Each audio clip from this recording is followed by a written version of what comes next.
Itu dia. Selamat Hari Raya juga kepada semua penonton kita. Cik. Yes. Macam mana dengan menu-menu Aidilfitri yang kita tunjukkan kepada anda dari awal pagi sampailah sekarang. Kita tengok sikit dekat kita punya Facebook. Ada tadi Fiona ada tanya apakah antara menu kegemaran penonton kita. Ada yang jawab katanya ketupat dan kuah kacang. Ada yang cakap nasi impit sama ayam masak roast. Ayam masak roast. Ada macam tu. Macam-macam. Ada yang minat lontong. Yes, kita pun minat lontong juga. Rendang tak ada rendang? Rendang belum ada lagi. Mana tim rendang ni? Tak apa, tim rendang kat sini. Tim rendang ada dekat sini. Jadi hari ini kita bersama dengan siapa ni, Mak Dan? Mungkin Dr.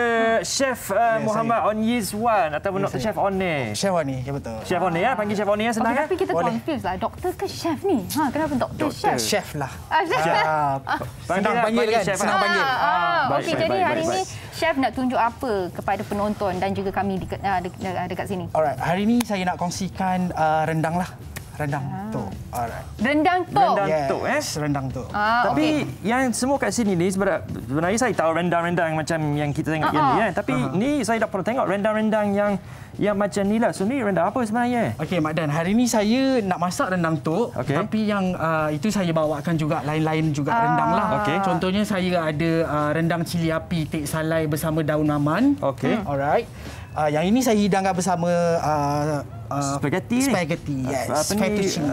Fettuccine ni. Ini macam fusion punya lah. So dia campur east and west lah macam tu kan? Ya, betul. Kemudian yang hujung sana kita ada rendang nasuliku lah.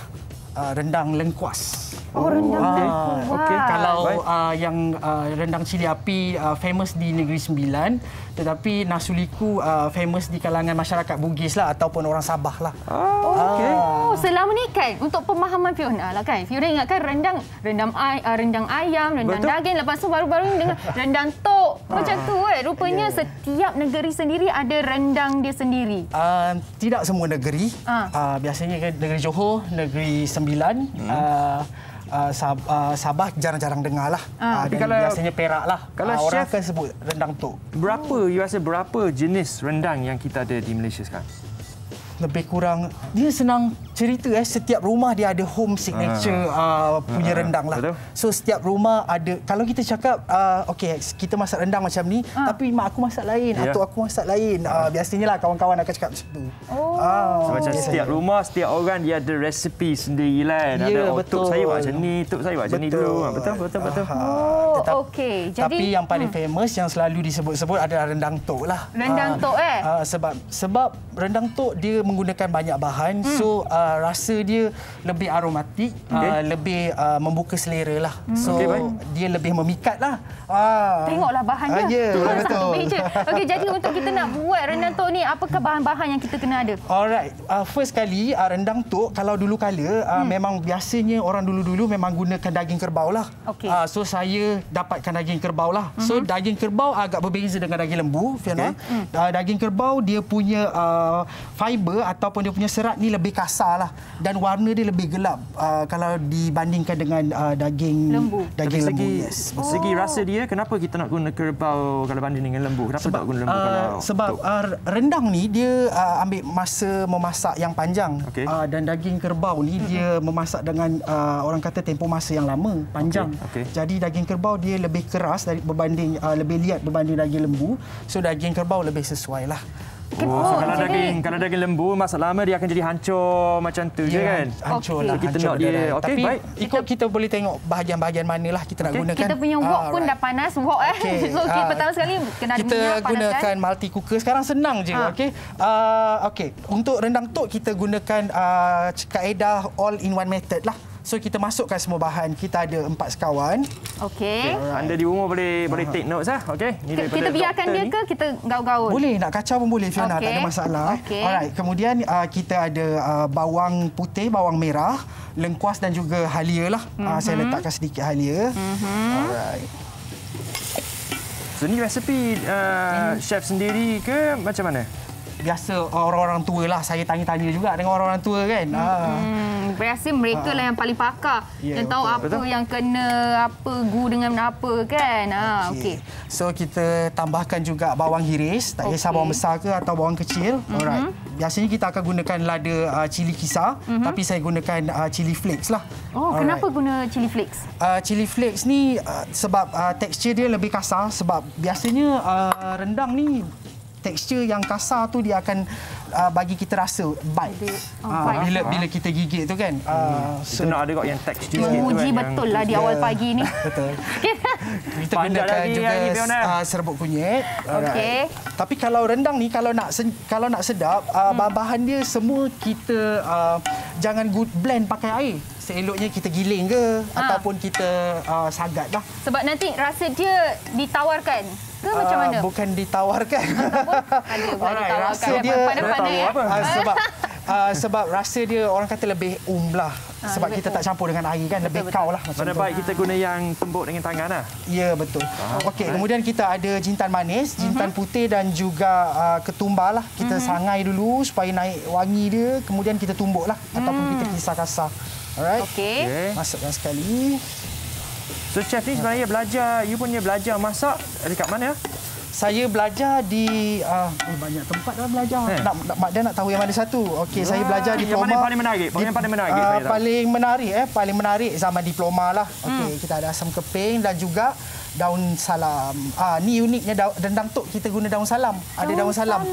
Dia daun ni bersalam. Ya, bukan. Bay leaf lah. Bay leaf betul. Biasa buat nanti. Alright, itu dia punya simbolik kesenian dia lah. Bau apa yang daun salam ni bagi? Dia akan bagi satu aroma untuk menambahkan orang kata rasa wangi dia. Wangi, betul. Okey. Yang ni apa? Adalah lada hitam. Lada hitam. Okey. So ada juga campur-campur sikit dengan macam barat punya style kan. Dia guna bay leaf tu kan. Betul. Kemudian kita masukkan asam jawa. Asam jawa. Tadi asam keping, ni asam jawa. Ya, betul. Sedap bau. Kalau anda semua dekat rumah boleh bau Santan. Ini okey. Alright, kemudian kita masukkan juga gula Melaka lah. Kalau tak ada gula Melaka, masuk gula merah. Okey. Yang manis-manis lah, tak kisah. Gula perang pun boleh. Tapi Fiona manis, janganlah Fiona masuk dalam rendang pula. Pagi-pagi ada orang okey. Mesti sedap rendang ni. Okey. Alright, kemudian kita ada kerisik. Okey. Masukkan kita. Sorry ya. Alright. Okey, masukkan semua sekali. Dah kacau je lah. Kacau sampai bila ni? Kacau sampai dia kering. Orang kata kalau nak masuk, kena masuk daging lah. Daging ni kita dah perapkan dia semalaman dengan bahan bahan jintan manis, jintan putih dan juga ketumbar tadi dan juga sedikit bawang lah. So daging ni dia akan resap rasa rempah-rempah tadi lah. Alright. So kita masukkan terus. Api ni kita kena api kecil ke macam mana? Api kecil. Api kecil sentiasa? Api kecil sentiasa dan kita akan masak dia kacau sajalah. Patutlah saya tengok kan mak mertua saya masak ni kan. Sepanjang hari duduk dekat dapur tu kacau ni je. Ya, betul. Susah kan? Biasanya orang tua-tua rendang ni biasanya yang masak adalah nenek-nenek kita, atuk-atuk zaman-zaman dulu kan, sebab tu rendang diberi nama rendang tok lah. Rendang tok lah. Kalau menurut Treasure of Minangkabau dalam Journal Ethnic Food 2017, dalam perkataan Minangkabau dia dipanggil merandang. Merandang. Dalam Minangkabau bermaksud merandang tu adalah perlahan. Perlahan dia dimasak secara perlahan lah. So sebenarnya rendang tok ni berapa jam kena masak dia sampai dia macam lembut sangat macam tu kan? Berapa jam? Macam ni? Malam tadi saya tidur pukul 2 pagi baru siap rendang-rendang ni semua. Okey, daripada pukul 8 pagi. 8 pagi pula. Daripada 8 malam lepas berbuka tu saya start. Okey, 5-6 jam jugalah tu. Siapkan bahan-bahan ni semualah. Untuk Mak Dan dan juga Fiona berbuka hari ni. Yang ni kat sini kan sama dengan yang tu kan? Yang tu dengan ni samalah. Mak Dan bagi kantoi saya baru nak buat magic. Sekejap lagi ni tak kering ni.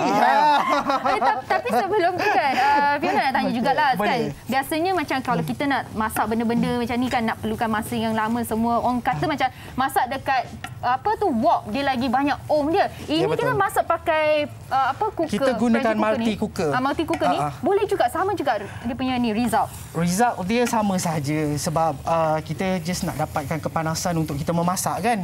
Sama saja. Tapi ini cara moden lah. Kalau kita gunakan wok, gunakan kayu api, bau dia lebih aroma dia lebih lebih sampai kelana helio lah. Sampai menyelerakan lah. Kelana helio dah ni.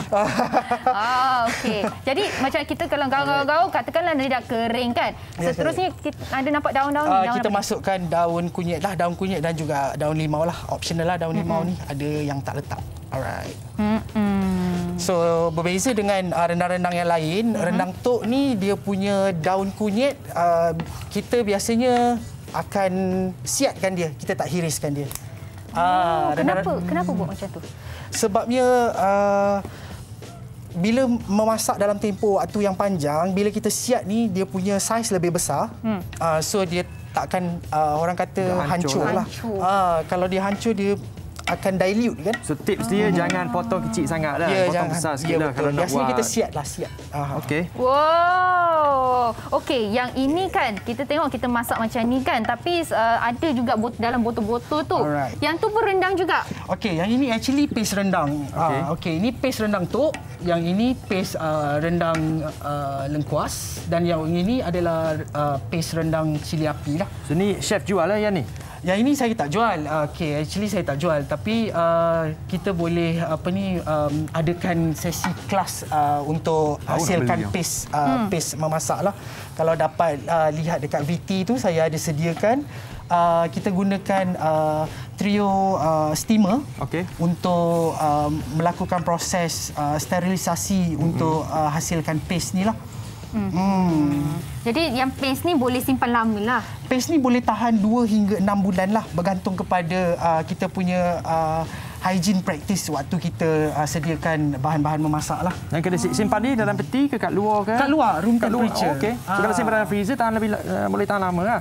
Kalau simpan dalam freezer of course boleh tahan lama. Dia lah tahan lama lah. Tapi susahlah if let's say kalau kita balik raya dan perlu tergesa-gesa semula balik ke Kuala Lumpur contohnya kan, kita nanti rindu rendang mak kan. Mak buatkanlah paste dan boleh buat cara ni lah. Cantik lah. Botolkan dia, kemudian kukuskan, sterilisasi dia untuk rapat-rapat macam ni, kemudian boleh bawa ke KL lah. So balik letak dekat atas meja, boleh pergi kerja teruslah. Balik nanti belilah ayam ke daging ke dan masak lah. Macam tu. Chef, kenapa berair mata ni? Rindu nak balik kampung dah ke? Petang ni. Petang ni Chef balik juga. Sementara toll free. Yes. Okey, ini kalau anda tengok Chef sedang masak rendang ni Ya. Ini adalah rendang cili api bersama daun maman. Alright. Daun apa? Daun maman? Daun maman, ya betul. Daun maman ni saya dapatkan dari jalan pantai, salah satu kebun yang tanam daun pokok maman ni lah. Ditanam secara rumah hijau. Tanpa racun lah. Dia gunakan baja organik di sana. Daun maman ni ada dekat mana-mana je ke ataupun ada dekat daun maman boleh jumpa di sekitar Negeri Sembilan, tapi paling banyak yang liar dekat Kuala Pilah. Dia punya rasa dia macam mana? Dekat situ je ada. Dia punya rasa dia rasa dia agak unik lah. Unik. Dia ada satu rasa yang fragrant dan juga ada sedikit pahit. Kalau perhatikan saya tak kacau banyak sangat waktu saya dah masukkan daun maman. Sebab saya risau getah daun maman tu akan keluar dan bagi rasa rendang tu pahit lah. Okey, alright. So nak guna sikit je kalau guna Bukan guna sikit je, kita kurangkan mengacau. Kurangkan mengacau, bagi dia layu sendirilah. Tapi Chef ni sebenarnya R&D untuk reka-reka semua ni berapa lama you boleh macam come up with the idea macam ni Lama dah. Kita duduk kat dapur lama dah, Mak Dan. Duduk kat dapur lama dah. Okey dah. Duduk kat dapur lama. Tapi yang untuk buat yang paste ni, ini yang menarik ni. Berapa lama? Untuk yang paste ni saya ambil masa lebih kurang dalam secara teorinya saya ambil masa 6 bulan, kemudiannya saya aplikasikan ke dalam secara praktikal 6 bulan lah, 1 tahun lah saya ambil masa. Yang ini adalah proses sterilisasi saja, saya gunakan pengukus. Cara yang lain kita gunakan retort. Okey. Ya, tujuan kita kukus ataupun kita retort, kita nak bunuh mikroorganisma dalam ni lah. Biasanya kalau kita kena food poisoning, bakteria ataupun mikroorganisma yang menyerang kita adalah Clostridium botulinum. Okey, itu orang kata yang paling bahayalah. Yang itu yang kita nak orang kata elakkanlah, yang kita nak bunuh dia lah. So kalau yang guna yang retort pun itu, yang tu ada jual ke tidak? Retort kalau yang kecil, yang mesin yang kecil itu ada jual. Tapi kalau untuk industri besar, nampak besar gajah. Semua penonton dah nampak dah gaya Fiona dekat dapur. Betul lah. Ya, betul. Fiona pandai masak ke? Fiona pandai masak? Nampak pandai. Tengoklah masak apa. Masak telur boleh lah. Rendang ni macam baiklah dengan Fiona, cepat dia kering. Ya ke? Cepat dia kering. Memang kan manis, lepas tu cepat kering. Jangan cakap je rendang. Okey, Chef mungkin boleh kongsikan Instagram kalau mereka yang berminat nak tahu tentang rendang ke ataupun masakan lain. Untuk proses sterilisasi ataupun retort, untuk saya punya Instagram adalah Dr. Chef Oni. Untuk alatan-alatan yang saya gunakan pada hari ini, boleh lawati Instagram Chef Asma Kitchenware lah.